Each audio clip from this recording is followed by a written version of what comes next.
Majority leader say akwanya no aba say wo frɛ VR mpanifo na wo moba mrahyebeje fie mbeyi nsemfo ahodo ano efa kosomo sutade na ebie ye ne akwanya adehye ewo wo mso ne de honsam no ebebro Ghana ne Germany aban so de won sa hyente ase apama wo munyina dwendwen ho ahwekwan ya ombe fa so na energy na fempuntuo num ye boa mfini nnwuma nom ne ade yenso yebetimi akonkan no wono ahye won ho bo sa kwan no eso yebekọ kolebu rena unity ho ne yakọ akọhwe na nipa esan OPD enye adwumenti omonam so ato na nanom nsiedo yede apomuden ene adwadie ne obi man so anigede ene agodie mu nsem beka ho de abro sekase ukọ Facebook /AdomTV extra and Go TV channel 119 DSTV 280 and YouTube AdomTV 2 midun die afia amankwa tamaklo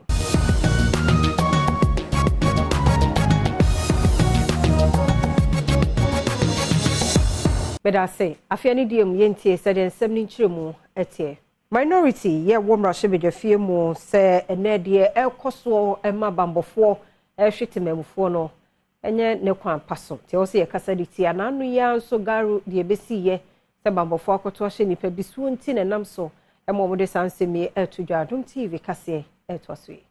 Mketwa na womo mrahyebejem no ade abetu dwa se anamon bi asojafo etuye ade kwohwe omanfo brete ewo garo empatem no enya ade a eye ne kwan so kra womo ekiremu se eba ne sen ema omanfo yi ene national security for mentemu ase bi ba omntema asojafo ebetu sa anamon deputy minority whip awo mrahyebejem Ahmed Ibrahim ene Adom News nsentwofo etwetwe nsemu common wodi tudwa se anamon omutuye no enye kra. There was Ashama,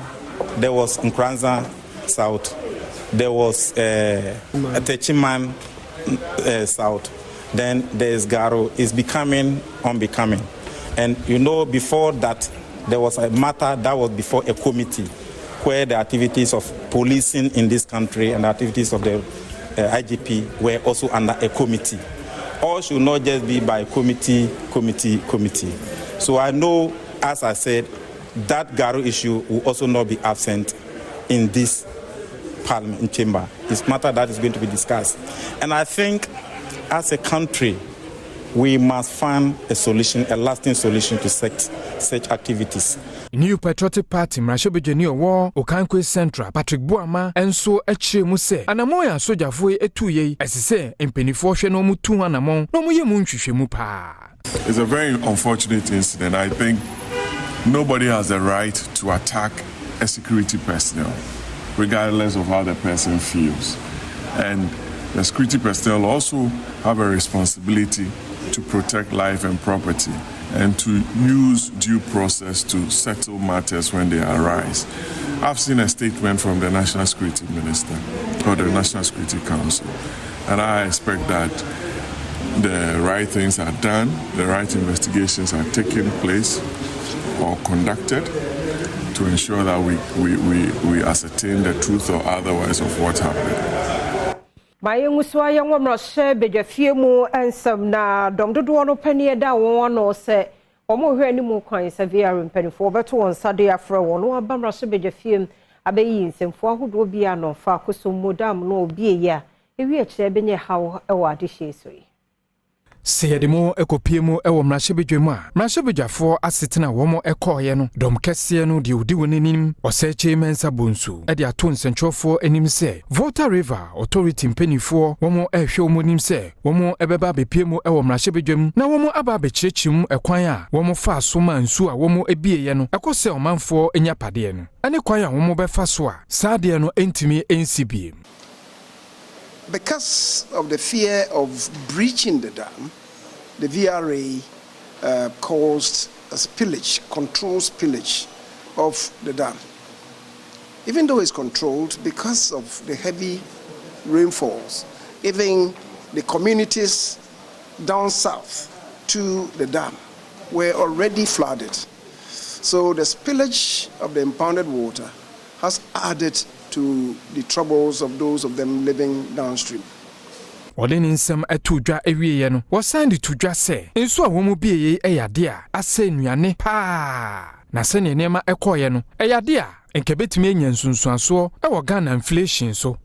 This year we were, thanks to the heavy downpours of rains, we're preparing ourselves for bounteous harvest. Unfortunately, we had this inundation of farmlands, no thanks to the massive rainfall and also the spillage of the Bagri Dam. That certainly is going to compound the food situation in the country. And the hope is that it will not lead to the skyrocketing of food prices to add to the already high levels of food inflation in the country. One hopes that it's not going to happen that way. Mayem koko kuma wa mrashabeje fie mu so na ebo aban no caucus ye hwe ni mu sa 2024 ye budget ho nsem wode beba no wonhwe se de eba nso be de beboa Adom TV etwaso enam se enche wasofo hwe o man sikasem so e de afimpinu ne de no na yakoma sika no babetu dwane ntino ene Abraham Rashibejo fie kwa setena no donkuma wo honom no e de kokobo e ma Ghana ban e de fa akoma sika no eho na wo mu ekire se wo ma yakrado pa de ma wasofo a ohwe o man sikasem so ene Ghana ban na seba na se wo mu de hwehwe foforo bia ba na be ha Ghana de hwea enya de kwan bia so se wo mu ebiyedin. Right Honorable Speaker, let me use this opportunity to assure the people of Ghana that we in the Minority Caucus will scrutinize the upcoming budget statement and economic policy of government with eagle eyes. Mr. Speaker, the prevailing economic conditions has already made it very difficult for the ordinary Ghanaian and businesses, and therefore we can't be a party to any policy or measure which makes things even more unbearable and in fact miserable for the already suffering Ghanaians and businesses.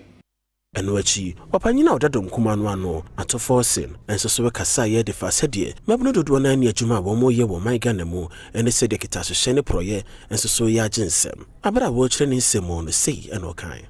would not prioritize the business of the people, particularly the businesses. Let them get ready for a showdown. The Speaker, let them get ready for a showdown. Right Honorable Speaker, the Minority Caucus, we have not forgotten the cry of the people of Ghana. We have held the government accountable and exposed its sins and want to assure the people of Ghana that we'll continue to do so. We are tired of seeing many young professionals leaving our shores in droves because they find no opportunities in our dear country as a result of harsh economic conditions, poor governance, and indeed corruption. Mr. Speaker, the position taken by the Minority Caucus is not intended to frustrate the government. Far from that. Social policy specialist, wono na juma wo UNICEF kwasi asante se ne sika ban etwa edema wo mo eboaboa se nkwada ne mofra ne memmoa okwa ahoyehia mu no sa sika na so tia na etie nso sa hawo no so kwa na ekosoro nti ewosa ban no ede nani ehwe wono mu ye pa na sika no bi beka ho no mutimi de boa wono ehia sa amoa no oni Adom TV kase etwaso UNICEF Ghana akoshia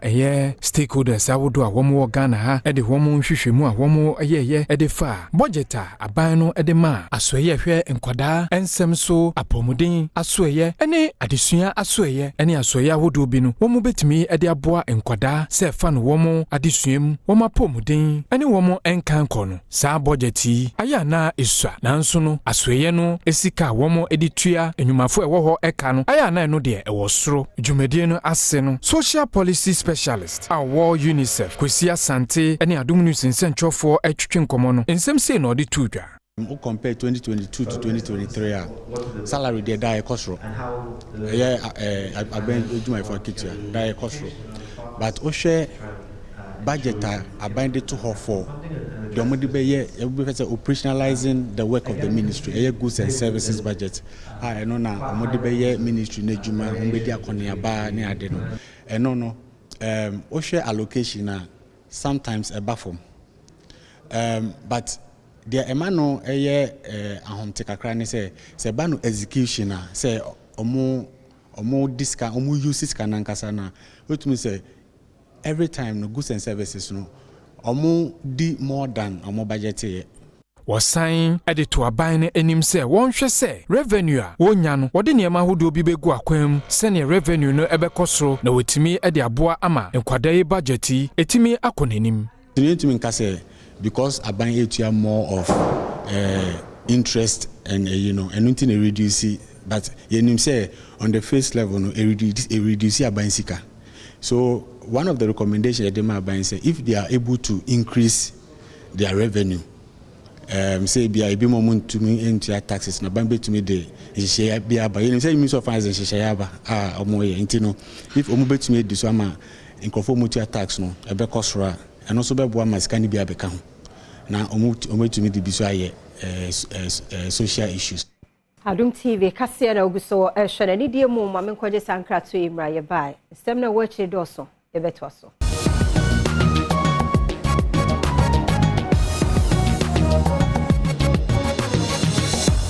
Yada se ye mo kwa be Adom TV kase na o hwena fe no abeka yensa de ebro na ye to so de mo kwa yensam fufuro mu na research scientist ya we lecturer so war Graduate School of Nuclear and Allied Sciences Professor Harry Amote what you futuo na emekuafo no mu nyina se wono mo nsase a opeso odua so no baye no ya wo mo enhunu se ye papa ansana wo hye so a wahase aduadua no baye ewo so memo mu hu wo ho se bia wo ye kuafo keke ne mo mkua na nso adwuma nti wo mo ani na ho a Adom TV etwaso Ebra Professor Harry Amote ekasa ewo dwumadie bia Biotechnology and Nuclear Agriculture Research Institute for ye ase en wodi tu dwase ekamia so man Ghana mu no yamana yesekua ye eyobi a wonko school adwuma na nso wo so manfo eyi wadwene efri sansam no eso no watu akuafo nsofo se ansa na wo be hekua bi ase no e se wutimi so asase ne hwe se be ya onobaye ne benyini prom. We have left farm in the hands of let me say uneducated people. We must move from that stage and go to where our farmers are educated. They will see farming as a business. You understand? People prospecting into agriculture must know exactly the purpose for which they want to go in agriculture. Must see it as a business. To start with, get the land in the area that you think is suitable for the crop you intend to plant. Like one of my colleagues was saying, all the lands in Ghana have been mapped out. They know which land is good for this, which land is good for that. Okay? So for now, if you go to Crop Research Institute or Soil Research Institute, they'll tell you that, oh, if it is banana here, if it is mango here, if it is oil palm there, you understand? If it is shea nut, there's no way you can say that you are planting shea nut Greater Accra here, because you are a chief and you have 80 acres of land free. You must go to the north. That's where the climate and the soil are best for shea nut. Sebeye na yenuanom a won ni atutu agu won samu wa kosomo nsuo no aye bieye won ho betumi ato wo munti ne ya meka say aban no de ato Zoom Lion Ghana Limited anim so mfrase na sampotamo ho nyina no wo mo emo spray wo ho na se bia mo bi nam ne ade bi eyiniti wo ho a ankonya wo hawo e wa de hye so Zoom Lion ashase boat spray egu omanfo efie ene mpatemu awodo ewo mepe bebia akosombo dam ne nsuo no eyiri fa omanfo enyapade no na spray a womo airboy eyade a womo de ema mantemu ate efri yarewa bia mu general manager Emma Vitamins Company Limited a ono ene di dwumadie no enim no Reverend Dr. Ebenezer Kwame ene Adom News nsentwofo twetwe nkomo no wo kire nsem ni mu sei na efri kwasiade na omoma yaso te se ensuo na eyiri fa ekuro bebre na ahyase a ekofom dia na no ebihu behia se brofu kasamade efre no disinfestation anase disinfection ye beba bebo nduro na ye dia abre ase yarewa bia efese yiniti enam ensuo na efa mepe ne impotem bebre mene wo kasai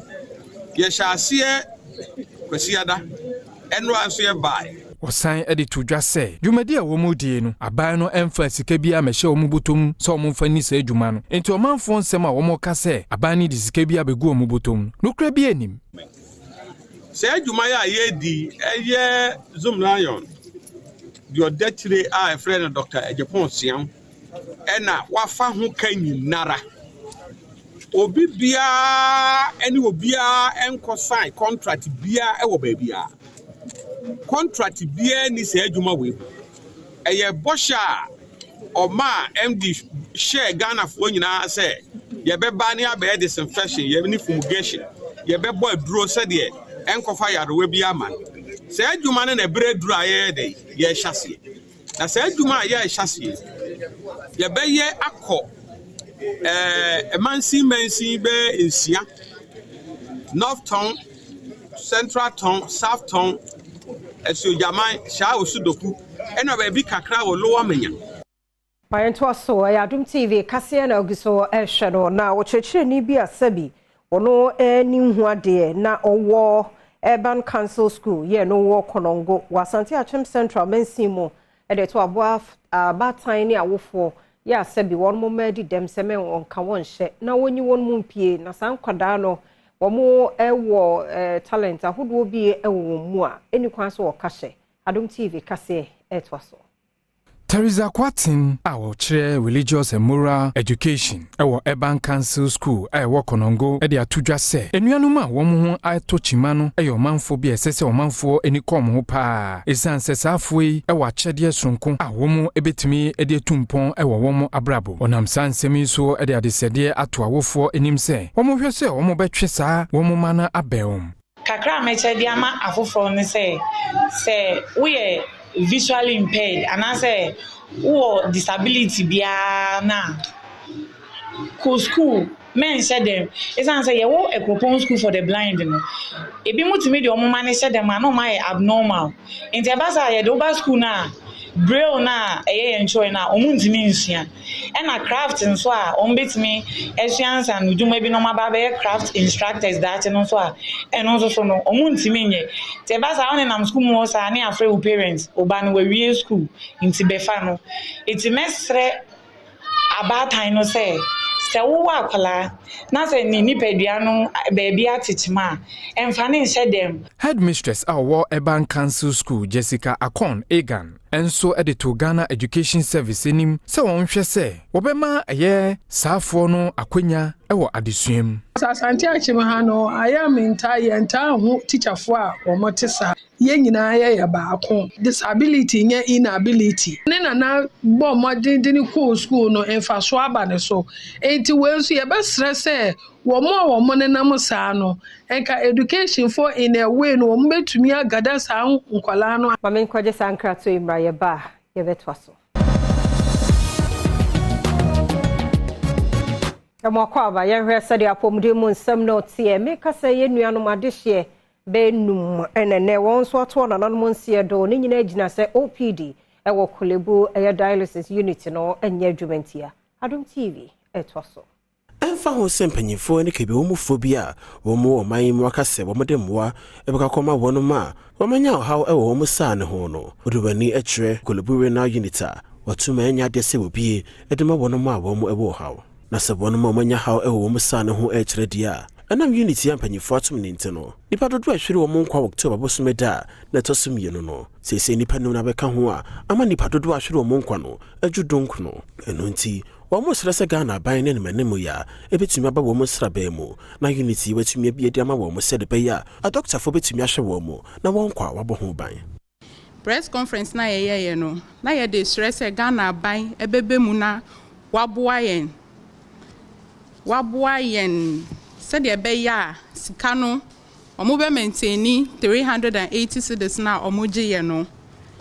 enti no de course ne say ya papa Nana Adodankwa Akufo-Addo eka say ye mfanto National Health Insurance Scheme so said ye be ya ye betimi aye dialysis no ena ye doctor Okoboy so eka on the 20th anniversary celebration they say National Health Insurance no e be take between 6 to 12 months and sana omu betumi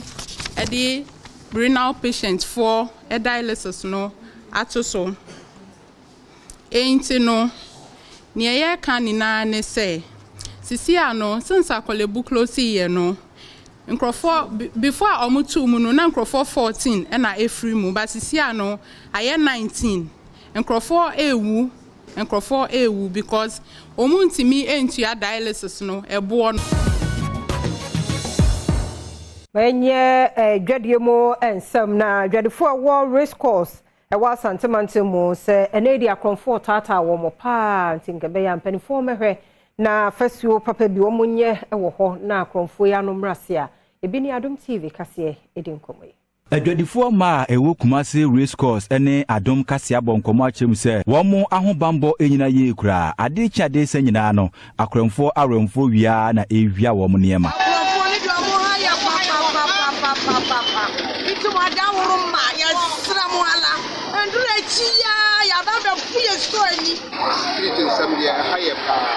because they be a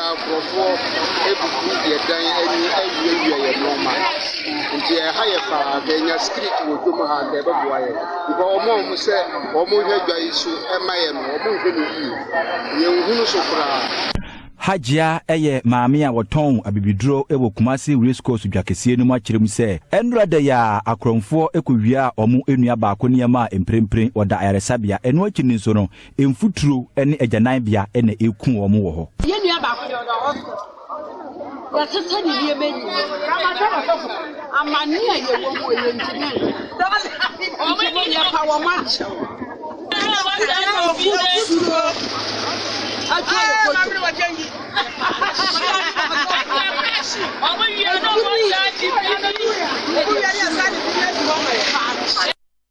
Omoto aso kyire mu sade baako ha omopa ne se ade bechi a wonom beba omudwa so no na kwabrane abegya ne nan agu wo mu shop no anim a ha adwen pa no bebre bi akasa de ko no be se no basa ni ese ko de so ha ka e na kujo so na ku ya wa ha ye ji ye he amansan chia me kwadwo bi mreku asante mantemu amanebo ye kwa ba ne ye ba nsama ka chi do so ye beto so Abshama menase ne yemfa agudie monsem ento asomfama na yemremo ewo the senior national women's soccer team the Black Stars of Ghana eno ayi asichire se ne omne beni ewo akansie ba kweso omde pem so Accra Sports Stadium na dwumedie no eba ne wie no na as usual Nora Haptel ene ne mayo no edi nkunima kamienu a beni for entime antie yemhwese dia ehon komo no etie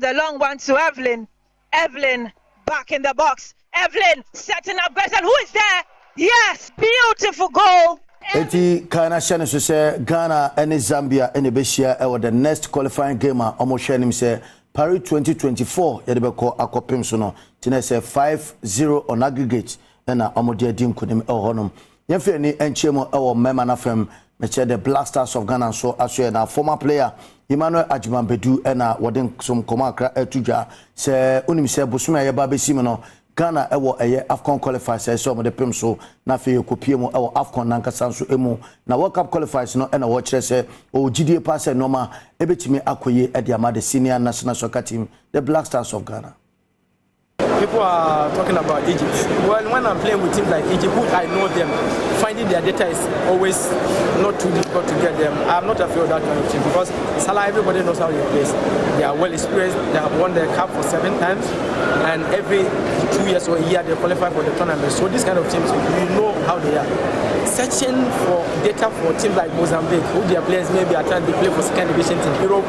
they play for the local clubs. Etiwe yankoma Ajimambedu wachire na dwen afa Ghana, Egypt, Mozambique and Cape Verde a grouper ye wo mo no. Afi yemfe ne enchemo Kumasi Asante Kotokwaso ye Dr. Prosper Nate Ogum ekire se ampa ewom se na nka esenka ba this time waje points ne nyina de e ma ba kumienu bi Efred nsa na so ogidie pa se ne mrantie no bebo no modern na team no afa ne ntoma pefra.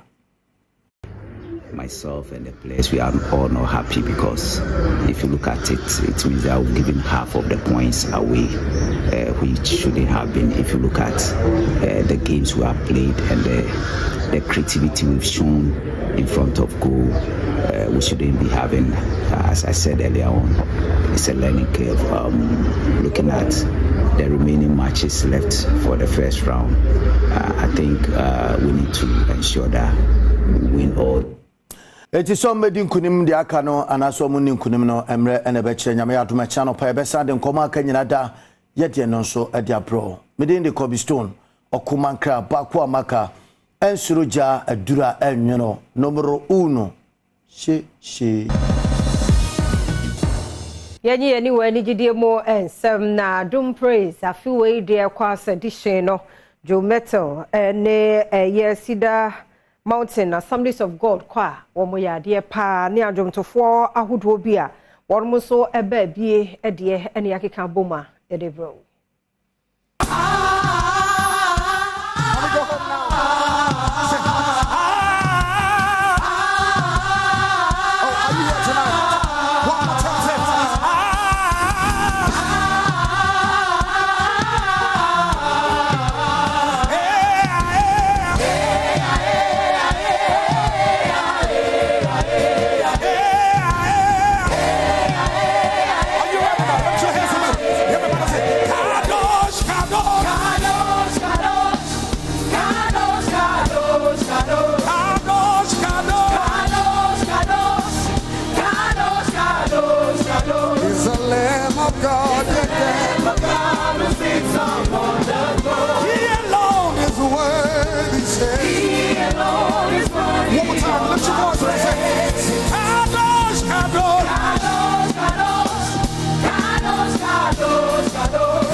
Is a lamb of God, the lamb of God who sits upon the throne. He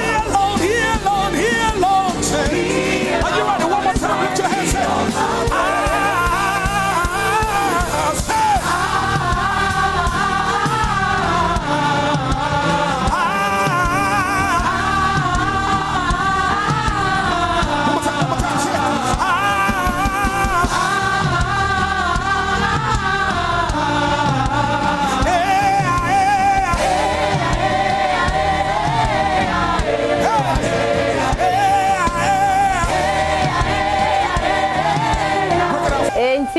No, no, you're a bramwa with this baby. The engineer so Adom TV, Cassiana Hannah Quine and you bring media see media fear among quarter maclo. There will be a say, wow, J. Brush, any team no, as a diamond, the other party and uncle, a while, a